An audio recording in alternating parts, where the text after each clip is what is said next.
Gabi ng Misteryo. Mga mensahe, mga babala, inspirasyon sa tao. Itong araw natin, sobrang pula. Wow. Wow. Pulang-pula nga siya. Ito yan sa Manila Bay. Ano na yung gustong ipahiwatig ng araw na pula? Of course, napakaganda nung tanawin, napakaganda makita natin, masaksihan natin ang paglubog ng araw na sobrang pula. Pero sa kabilang dako naman, ano ba ang maaring mensahe na maaring ibigay nito sa atin? Maraming mga interpretasyon, maraming dapat nating pag-isipang mabuti. Ito ba ay nagbibigay sa atin ng babala? And be alert, the threat of nuclear war is still on, and we would like to ask everyone to keep on praying, visualize a good life. Gabi ng Misteryo.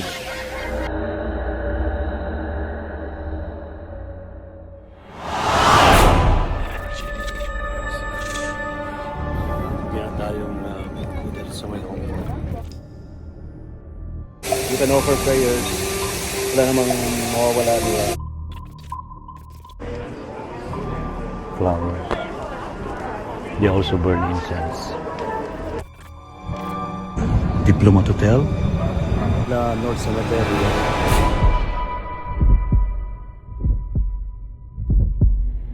They opened a portal to another dimension.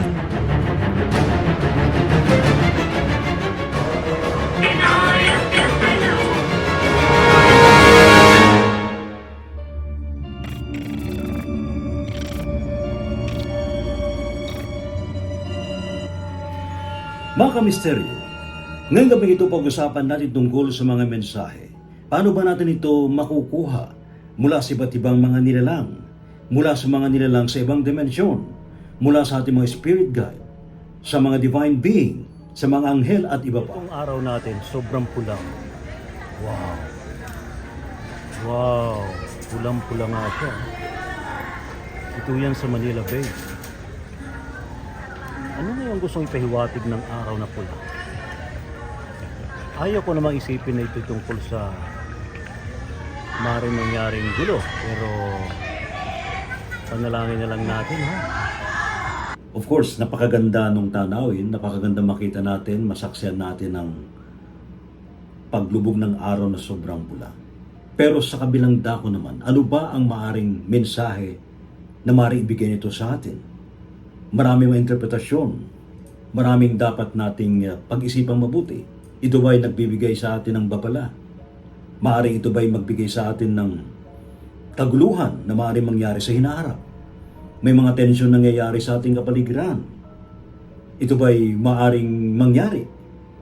Saan nga ba naggagaling itong ganitong mga mensahe? Tulad na lamang itong mga cloud formation. Meron tayong nakitang cloud formation na animoy isang kamatayan. May cloud formation na animoy may sumasabog na nuklear. Ano itong mga mensahe ito? Ano itong mga images nito?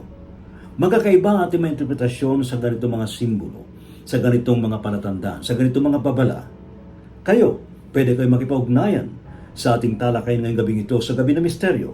Ano ba ang inyong naiisip na maaaring interpretasyon sa ganitong mga mensahe, sa ganitong mga imahe, sa ganitong mga simbolo na pinapakita sa atin?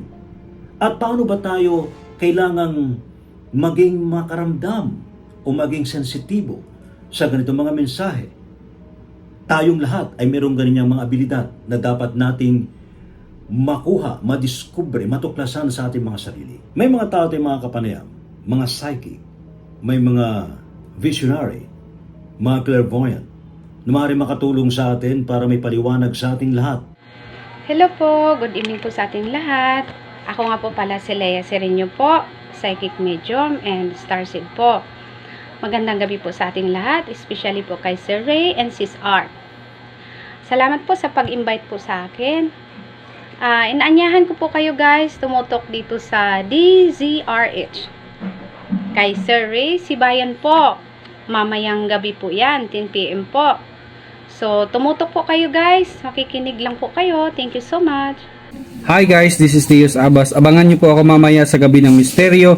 Kasama natin si Seri T. Sibayan, alas 10 ng gabi. See you there!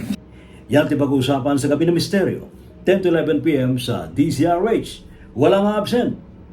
See you!